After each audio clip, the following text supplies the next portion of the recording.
Bonjour tout le monde! Aujourd'hui, je vous parle des multiples raisons qui peuvent, multiples devrais-je dire, éléments qui peuvent affecter votre glycémie, donc le taux de sucre dans votre sang, que je vais appeler glycémie tout au long de la vidéo, donc c'est juste pour faire simple, pour éviter de le dire de 10 différentes façons. Donc voilà. Souvent, ben, vous le savez, l'alimentation peut avoir un impact sur votre glycémie. C'est assez direct comme impact. Je veux dire, si on mange plus de sucre, on a plus de sucre dans le sang. Après ça, ben, des fois, ça va être plus difficile de l'absorber puis de diminuer le taux de sucre dans le sang. L'activité physique peut avoir un impact aussi. C'est ça, l'activité physique. Je veux dire, je vous en ai parlé dans d'autres vidéos en long et en large, à quel point l'activité physique a un impact sur votre taux de sucre dans le sang. Mais on a aussi d'autres éléments auxquels on pense pas nécessairement. Souvent, mes clients vont venir me voir et me dire « Ah là, Caro, je comprends pas, mes glycémies, là, c'est le bordel, ça va en haut, ça va en bas, c'est super élevé par rapport à d'habitude, puis pourtant, je veux dire, je mange la même chose, je mange aux mêmes intervalles de temps, je comprends pas la différence. » Souvent, ben, il faudrait aller voir ailleurs que juste l'alimentation et l'activité physique. Si on n'a pas changé ces deux habitudes-là, mais que la glycémie change quand même, il y a peut-être d'autres choses qui vont avoir changé. Donc, ça se peut qu'on soit plus fatigué, que ce soit parce qu'on accumule de la fatigue, par exemple, dans un rush au travail, dans un rush à l'école, peu importe, ou si on a mal dormi la veille, on a mal dormi dernièrement, on a changé de matelas, ça va pas bien, peu importe. Peu importe les raisons, mais ça, le sommeil, le niveau de fatigue, ça peut avoir un impact. Le niveau de stress aussi, si on est dans une période qui est très stressante, ça va faire en sorte souvent que la glycémie peut se retrouver à être plus élevée. Le corps veut rendre accessible le sucre dans le sang pour pouvoir l'utiliser après ça et combattre quelque chose. Parce que notre corps, il comprend pas qu'on est plus pourchassé par des mammouths et des lions et des choses qui sont dangereuses pour notre vie. Évidemment, on fait encore face à des choses qui sont dangereuses pour notre vie, mais je pense que vous comprenez ce que je veux dire. Souvent, on va être stressé par je sais pas, par l'argent, par le travail, par la charge mentale, ça, ben, c'est des choses évidemment qui sont effectivement stressantes, mais en soi, ça ne menace pas notre survie nécessairement. Donc, ce ne serait pas nécessaire là, que notre taux de sucre dans le sang augmente, mais bon, c'est comme ça que notre corps va fonctionner. Ensuite de ça, on peut avoir le niveau d'hydratation. Je sais que ça passe un petit peu dans l'alimentation, on n'en parle pas nécessairement souvent. Là, la quantité d'eau qu'on va boire dans le corps, ça peut avoir un impact. Si je bois moins d'eau, si je suis plus déshydratée, ben là, ma concentration de sucre dans mon sang vient être plus élevée, donc glycémie plus élevée. Puis là, ça, c'est moins bon. Fait qu'à ce moment-là, c'est de vérifier le niveau d'eau que vous buvez dans votre journée. Si on est malade aussi, si on combat un virus, une bactérie, peu importe, ben là, notre corps est comme occupé à d'autres choses que d'absorber le sucre, puis en même temps, un peu comme dans le stress dit précédemment, le corps veut rendre le sucre accessible parce que c'est une source d'énergie très efficace, très rapide à utiliser, puis qu'il y a une grande partie de notre corps là, qui utilise, donc ça fait en sorte que souvent ben, le sucre dans le sang va se retrouver à être plus élevé. Ou au contraire, des fois, il peut se retrouver à être plus faible étant donné qu'on l'utilise beaucoup pour combattre. Bref, d'une personne à l'autre, d'une situation à l'autre, ça se peut que ça varie. Mais au final, ce qu'on retient, c'est que ça se peut que ça soit en dehors de nos chiffres, de nos moyennes habituelles. Puis dernièrement, l'environnement. Donc l'environnement, ce que je veux dire par là, c'est la météo. Est-ce qu'il fait froid? Est-ce qu'il fait chaud? Ces deux situations-là vont faire en sorte que peut-être que ma glycémie va se retrouver à être plus élevée, plus basse. Souvent dans les temps de chaleur, ça va augmenter étant donné que je vais suer plus, je vais dégager plus de chaleur, plus d'eau pour réguler ma température interne pour me garder en santé, en sécurité et en vie. Donc, ben là, un peu comme si je buvais pas assez d'eau, ben j'ai pas assez d'eau dans mon sang se retrouve à être plus concentré en sucre et ben là, ça augmente ma glycémie par le fait même. Le froid, ben ça peut avoir le même impact des fois, ou même ça peut la diminuer parce que j'utilise le sucre pour faire utiliser mes muscles pour faire des frissons, puis garder ma température interne à un certain niveau aussi. Donc ça peut varier d'une situation à l'autre, mais bref, ça fait partie des raisons pour lesquelles ça peut avoir, votre glycémie peut se retrouver de gauche à droite, d'en haut à bas, même si votre alimentation reste toujours la même et votre niveau d'activité physique reste toujours la même.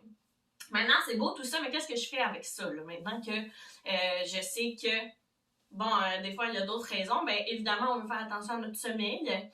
On veut avoir des bonnes habitudes de sommeil, c'est super important. On dit de 7 à 9 heures, mais honnêtement, d'une personne à l'autre, ça va varier. Il y en a pour qui dormir 7 heures, c'est bien assez. Il y en a pour qui, s'ils ne dorment pas 9 heures, ça fonctionne pas. Puis il y en a même que c'est pour moins, que c'est plus. Mais bref, je vous invite à analyser pour vous c'est quoi le niveau de sommeil que vous avez besoin, de quelle heure à quelle heure. Aussi, si on est capable de, si on a de la difficulté à s'endormir, ben, c'est de diminuer le temps d'écran juste avant d'aller au lit. On va aussi essayer de diminuer le nombre d'activités qu'on fait dans le lit au minimum. Dans le sens où, tu sais, je veux pas lire dans mon lit avant d'aller me coucher, je veux pas écouter une émission dans mon lit avant d'aller me coucher, je veux pas faire des mots croisés dans mon lit avant d'aller me coucher.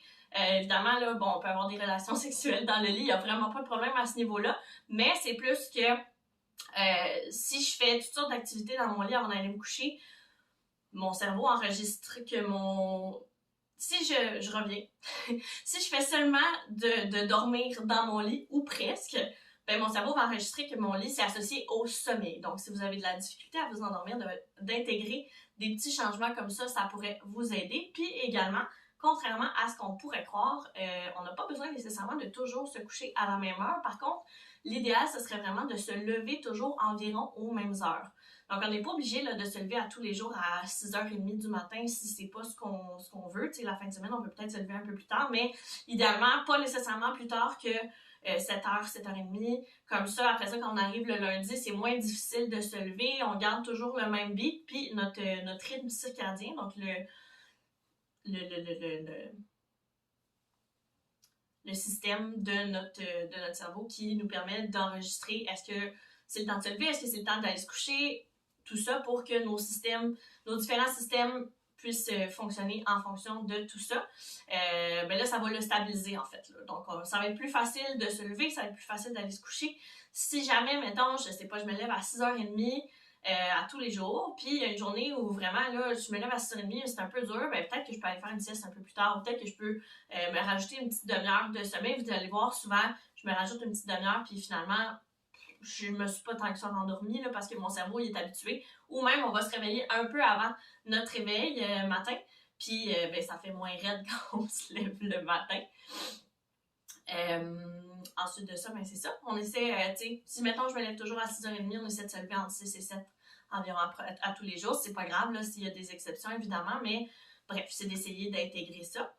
Après ça, si on a tendance à être plus stressé, ben, c'est d'intégrer des pratiques pour nous aider à gérer notre stress. Je vous en parlerai en détail dans une autre vidéo parce qu'il y a beaucoup de choses que je peux vous dire à ce niveau-là. Puis là, même, j'ai parlé de la fatigue, j'ai parlé du sommeil en tant que tel, de la nuit de sommeil, mais il y a beaucoup de choses aussi qui vont nous aider à gérer nos énergies. Donc, tout ça, je vais vous en parler en détail plus dans d'autres vidéos pour pas que celle-ci soit trop longue. Mais bref, ça peut être toutes sortes de choses, mais bref, c'est d'essayer de gérer ça pour pas que ça devienne hors de contrôle. Mais évidemment, c'est normal d'avoir du stress. On veut quand même avoir du stress pour mieux performer au travail, mieux survivre, mieux performer dans nos activités. Peu importe, l'idée, c'est correct d'avoir du stress, il n'y a pas de problème. On veut juste pas que ça prenne toute la place et que ça nous empêche de fonctionner. Donc, c'est l'idée. Évidemment, si on est malade, c'est important de consulter, d'aller chercher de l'aide pour guérir de ce virus, de cette bactérie-là. De prendre beaucoup d'eau, de se reposer. Bien important. Si on ne boit pas assez d'eau, boire plus d'eau. Si vous avez de la misère à intégrer de boire de l'eau dans votre journée, bien évidemment, il y a la fameuse idée de traîner une bouteille d'eau, mais sinon, vous pourriez aussi vous mettre une alarme. Vous pourriez vous dire, OK, ben, ou à la limite, si vous avez tendance à boire beaucoup, mais que vous ne vous levez pas souvent dans la journée, moi, ce que je dis à mes clients, c'est prends-toi un plus petit verre d'eau, tu vas le remplir plus souvent, comme ça, au final, tu vas bouger. C'est ça. Au niveau de l'environnement, quand il fait plus chaud, on s'hydrate plus. Quand il fait plus froid, on s'habille comme il faut. Ça, je vous en ai parlé dans une autre vidéo de comment bien vous habiller pendant l'hiver pour être à l'aise de bouger dehors. Puis, c'est ça. Sinon, qu'est-ce que vous pouvez faire là, une fois que c'est fait? Ma glycémie est trop élevée, puis je suis rendue avec le fait accompli, je peux pas faire grand-chose de différent, mais je vais quand même changer mes habitudes pour les prochaines journées pour essayer de reprendre retrouver des glycémies un petit peu plus normales, ben moi, ce que je recommande toujours, c'est de dire, OK, ben après avoir mangé, je vais aller prendre une marche de 10 minutes, je vais aller faire du vélo pendant 10 minutes, peu importe, l'idée, c'est de bouger pour que mes muscles fassent en sorte que ben, mes muscles vont absorber le sucre qui est dans mon sang et ça va diminuer la quantité de sucre dans mon sang par le fait même.